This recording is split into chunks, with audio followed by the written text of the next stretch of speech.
ఓం మహాగణాధిపతయే నమః. ఓం గురుభ్యో నమః. ఓం శ్రీమాత్రే నమః. అరుణాం కరుణాతరంగితాక్షీం ధృతపాశాంకుశపుష్పబాణచాపాం అనిమాదిభిరావృతాం మయూకైః అహమిత్యేవ విభావయే భవానీం శ్రీమాత్రే నమః. ఆ లలితాంబిక అమ్మవారి యొక్క అనుగ్రహం పరిపూర్ణంగా కలగాలని మనస్ఫూర్తి కోరుకుంటూ మనం ఈరోజు చెప్పుకోబోయేటువంటి అంశము, పిల్లలకి చదువులు సరిగా అప్పటం లేదు, ఏం చేయాలని తల్లిదండ్రులు చాలా బాధపడుతూ ఉంటారు. అయితే ఈ యొక్క విషయాలు చెప్తుంది నేనైనప్పటికీ కూడా చెప్పేస్తుంది సాక్షాత్ లలిత అమ్మవారిగా భావిస్తూ, విద్యాస్థానము అంటారు జ్యోతిష్ శాస్త్రంలో. అంటే 4వ స్థానము. 4వ స్థాన అధిపతి ఎక్కడున్నాడు, ఏ నక్షత్రంలో ఉన్నాడు, 4వ భావం మీద ఏ గ్రహం ఉంది. ఇది చాలా చాలా చాలా ఇంపార్టెంట్ అయినటువంటి విషయం. ఎందుకంటే మనము ఆ పిల్లవాడికి జన్మజాతకంలో డాక్టర్ అయ్యే యోగము, డాక్టర్ మెడికల్ పరంగా ఆ వ్యక్తి ఎదిగే యోగం ఉందనుకోండి, అతన్ని తీసుకెళ్ళి తండ్రి ఎప్పుడో ఇంజనీర్ అవుదాం అనుకున్నాడు, లేకపోతే తల్లి అవుదాం అనుకోలేదు, అవ్వలేదు, సరైన అబ్బాయిని ఇంజనీరింగ్లో పంపించాం. అదేంటంటే అక్కడ యోగము లేదు కాబట్టి. ఎలా అయితే మనం చూడండి, ఉదాహరణకు నా షూ సైజు 9 అనుకుందాం, నేను వెళ్ళి 8 or 7 ట్రై చేస్తే ఏమవుతుంది, కాల్ అనేటువంటిది కరిచేస్తూ ఉంటుంది. అంటే నేను సాటిస్ఫాక్షన్గా ఉండలేను, కంఫర్ట్గా ఉండలేను, బాధపడుతూ ఉంటాను. అలాగే మన జన్మజాతకంలో పిల్లలకి అసలు విద్యాయోగం, ఏ విద్యని తీసుకునేటువంటి యోగం ఉంది, వాళ్ళ మైండ్ యాక్సెప్ట్ చేసే యోగం ఉంది. ఇందులో 2 రకాలు. ఈ విద్య సరదాగా నేర్చుకునే విద్యలు వేరు, మంత్ర సంబంధించిన విద్యలు వేరు. మీరు ఒక ప్రొఫెషన్గా తీసుకొని దాన్ని మీ యొక్క జీవన ఉపాధి కోసం మార్చుకునేటువంటి విద్యలు వేరు. మీ జీవన ఉపాధి కోసం మార్చుకునేటువంటి విద్యలు ఏదైనా ఉన్నాయంటే దాన్ని ధనాధిపతి నుంచి లెక్కలు వేసుకోవాలి. ధనాధిపతి, చతుర్థాధిపతి, దశమాధిపతి, వీళ్ళ ముగ్గురులో ఎవరు బలంగా ఉన్నారు. కేవలం చతుర్థాధిపతి సంబంధించిన విద్యలు మాత్రమే నేర్చుకుంటే అది కేవలం నేర్చుకోవడం వరకే ఉంటుంది, కానీ దానివల్ల ధనం రాదు. కానీ ధనాధిపతి ఇన్వాల్వ్ అయ్యేటువంటి విద్యల వల్ల వీళ్ళకి విద్యాయోగం అనేటువంటిది బాగుంటుంది. ఆ విద్య వీళ్ళకి ఉపయోగపడుతుంది. చాలామంది చూడండి, డాక్టర్ చదివారంటే యాక్టర్ అయ్యారంటూ ఉంటారు.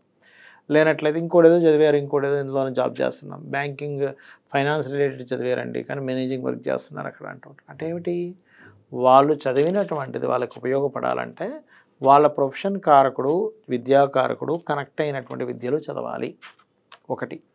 ఇక రెండవ విషయం ఏంటంటే, వాస్తుపరంగా కూడా గృహంలో మనకి శాస్త్రంలో చెప్పినటువంటి విషయం ఏమిటి, పుస్తకాలు పిల్లలకి బాగా చదువు రావాలంటే ఎక్కడ చెప్పారు ఏమిటి, పడమర నైరుత్యోమృదయే విద్యాభ్యాస మందిరం అని చెప్పడం జరిగింది. అంటే పడమర నైరుతి, పడమరకి నైరుతికి మధ్య భాగం, దాన్ని పడమర నైరుతి అంటారు. ఆ మధ్య భాగంలో సుగ్రీవ్ అనేటువంటి పదం ఉంటుంది.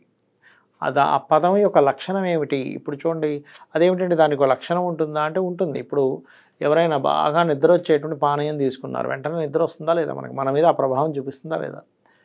బాగా ఎనర్జీ అయ్యేటువంటిది ఏదైనా గ్లూకోజ్ ఎక్కించుకోవడం బాగా తీసుకున్నారు, అప్పుడు ఏమవుతుంది, బాగా ఎనర్జీగా ఉందండి అంటాం, అవునా కదా. ఒక్కోసారి మనం ఏదైనా ఒక ట్యాబ్లెట్ తీసుకున్నాం, మోషన్స్ అయిపోతాయి. అంటే మన బాడీలో ఒక పదార్థం ద్వారా మనలో కొన్ని లక్షణాలు, మీరు ఒక సినిమా చూస్తే ఆ సినిమాలో అదేదో గ్యాస్ ఇలా పేల్చగానే మనకు నవ్వు వస్తూ ఉంటుంది. అలాగే మనకు శాస్త్రాల్లో 16 డివిజన్స్లో అంటే 16 దిక్కుల్లో మనకి 4-5 దేవతా స్వరూపాలు ఉంటారు, దేవతా అసుర స్వరూపాలు. ఇక్కడ పడమర నైరుతిలో ఉండేటువంటి దేవతా అసుర స్వరూపాల్లో వాళ్ళ లక్షణాలు ఏమిటి అంటే, అక్కడ మనం ఏదైతే పెడతామో దాన్ని మనం పొందుతాము. అంటే డిజైర్ పాయింట్ అంటారు, ఎడ్యుకేషన్ పాయింట్ అంటారు. అంటే మనకి దాని యొక్క సారాంశం అర్థమవుతూ ఉంటుంది. ఏదైతే అక్కడ పుస్తకాలు పెట్టారు, ఉదాహరణకి పిల్లల పుస్తకాలు పెట్టారు, ఆ పుస్తకాల్లో ఉన్నది ఏమిటి, నేను అసలు ఎందుకు చదవాలి, టీచర్ ఎందుకు ఇంత ప్రెజర్ చేస్తుంది, ఇంట్లో వాళ్ళు ఎందుకు ఇదే చేస్తున్నారు, అసలు సబ్జెక్ట్ ఏమిటి అనేది అర్థం అవ్వడం జరుగుతుంది. మొట్టమొదటిగా ఏంటంటే పిల్లలకి బేసిక్ లెవెల్స్ సరిగ్గా లేకపోవడం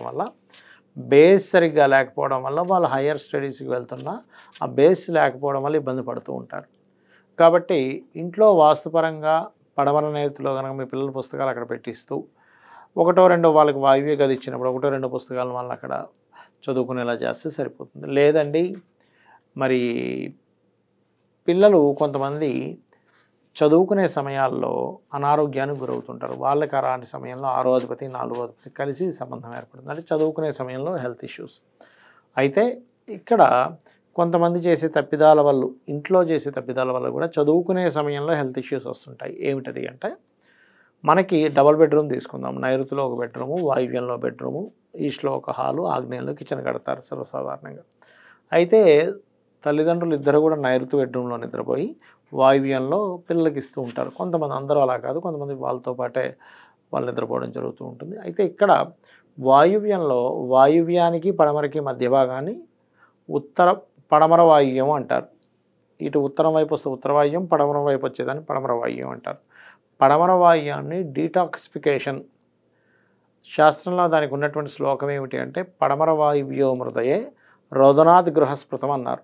అంటే నీకు ఏడుపు వచ్చినప్పుడు, బాధ కలిగినప్పుడు, మనసులో ఒక రకమైనటువంటి ఇబ్బంది వచ్చినప్పుడు నువ్వు ఆ రూమ్లోకి వెళ్ళి అక్కడ నువ్వు తలుపులు వేసుకుని నువ్వు బాధపడవు, నువ్వు ఏడు అని చెప్పారు. మరి అలాంటప్పుడు మనం 24 గంటలు అక్కడే ఉన్నాం అనుకోండి, అంటే ఏడుస్తే క్లియర్ అయిపోయే ప్లేస్ అది. అలానే ఎప్పుడూ అక్కడే ఉంటే మనిషి దుఃఖానికి గురవుతూ ఉంటాడు. చదువు అంటే భయం, ఇంట్లో వాళ్ళు ఏదైనా అంటే ఎమోషన్గా గురైపోవడం, ఆ ఎమోషన్స్ వల్ల హెల్త్ మీద పడ్డం, ఇటువంటివి జరుగుతూ ఉంటాయి. కాబట్టి పొరపాటును కూడా మీ గృహంలో మీ ఇంటి ఒక ప్లాన్ వేసుకొని ఎన్ని డిగ్రీస్ టిల్ట్ అయిందో చూసుకొని మీ పిల్లల్ని రోదన్ ప్లేస్ అంటే మీ డిప్రెషన్ జోన్లో నిద్రపోకుండా చూడండి. దానివల్ల ఏమవుతుందంటే వర్క్ ఈ యొక్క స్కూల్స్‌లో, కాలేజ్‌లో చెప్పేవి ఎక్కువ స్ట్రెస్ అయిపోయి అది పెద్ద డిప్రెస్‌గా ఫీల్ అయ్యి వాటికి దూరంగా ఉండడం మొదలు పెడుతుంటారు. కాబట్టి ఈ జాగ్రత్తలు తీసుకోండి, అన్ని విధాలా బాగుంటుంది. శ్రీమాత్రే నమః.